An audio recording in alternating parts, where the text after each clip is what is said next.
कोणी थांबू शकत नाही.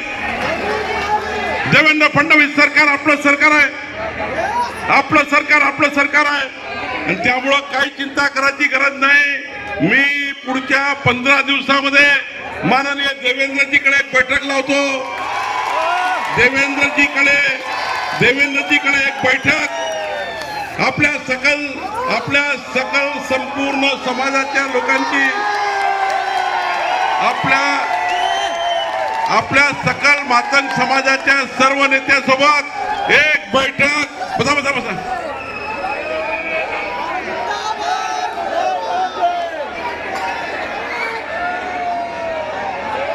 मला या ठिकाणी जे निवेदन प्राप्त झालं आहे, या ठिकाणी महत्वाचे जे मुद्दे आहे, माननीय न्यायमूर्ती बदल समितीच्या राज्यातील जातीचा आराखडा तयार करणे, सुप्रीम कोर्टाच्या निकालाप्रमाणे निर्णय करणे, असे मला 7 विषयाचं निवेदन. जरा थोडं थांबा, शांत राहा. हो ताई, शांत राहा. मी 15 दिवसाच्या आतमध्ये देवेंद्र फडणवीसजीकडे एक बैठक या 7 मुद्द्याची, मी वारंवार सांगतो आहे, या पद्धतीचं नाही होणार. मी 15 दिवसाच्या आतमध्ये 7 मुद्द्याकरता एक बैठक माननीय देवेंद्रजीकडे स्वतः मी आणि आपले व्यासपीठावरचे सर्व नेते त्या बैठकीला हजर राहतील आणि 7ही मुद्द्यांची बैठक माननीय देवेंद्रजीकडे मी या ठिकाणी लावण्याचा शब्द आपल्याला देतो आहे. 15 दिवसाच्या आतमध्ये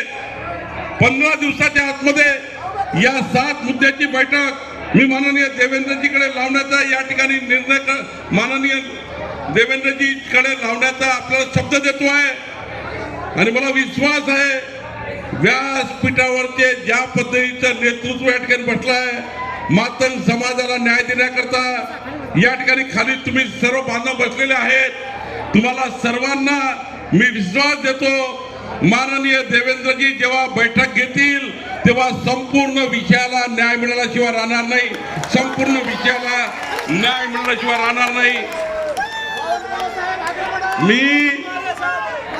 मी दुसरं या ठिकाणी आपल्याला सांगायला आलो आहे, आज तुम्ही अभिनंदन केलं पाहिजे.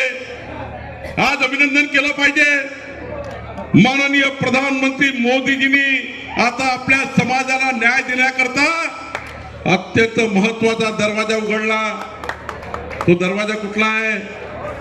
आता इमानदारीची जातनिहाय जनगणना माननीय मोदीजींनी या ठिकाणी करण्याचा निर्णय आपल्या सरकारने घेतलेला आहे. आणि मी तुम्हाला दाव्याने सांगतो, तुम्ही इतके जागृत झालेले आहेत, वरचे आणि खालचे नेते, कारण तुम्ही मोदींचं ऐकलं. मोदींचं काय ऐकलंय तुम्ही? काय ऐकलं समाजाने मोदींचं? मी अभिमानाने सांगतो, तुम्ही एक गोष्ट पक्की ऐकली आहे. मोदींची कोणती गोष्ट ऐकली आहे? काय सांगितलं मोदीजींनी? एक है तो, अरे भाई सांगायला काय म्हटलंय? एक है तो, जोरात बोला. काय म्हटलं मोदीजींनी? एक है तो सेफ है. तुम्ही सर्व आता असे एक झालेले आहेत, व्यासपीठावर असं एक झालं आहे की तुम्हाला आता तुमच्या जनगणनेमध्ये तुमचा वाटा कोणी राहू शकत नाही. इतके मजबूत झाल्यात. हे व्यासपीठ कमजोर नाही आहे. हे व्यासपीठ बघा कसं आहे. गडचिरोली पासून तर मुंबई पासून नंदुरबार पर्यंत 14 कोटी जनतेमध्ये जेवढा मातंग समाज आहे ना, या मातंग समाजावर कोणी अन्याय करू शकत नाही. एवढं मोठं व्यासपीठ.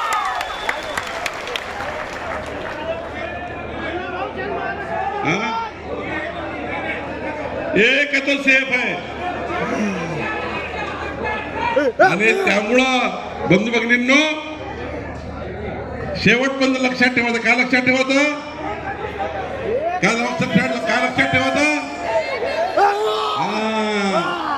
या सकल या ठिकाणी मातंग समाजाच्या मोर्चाचं काय घेऊन जाता? थोडासा काय घेऊन जा तुम्ही? जोरात सांगा काय घेऊन जाल? एक आहे तो आणि मग एक आहे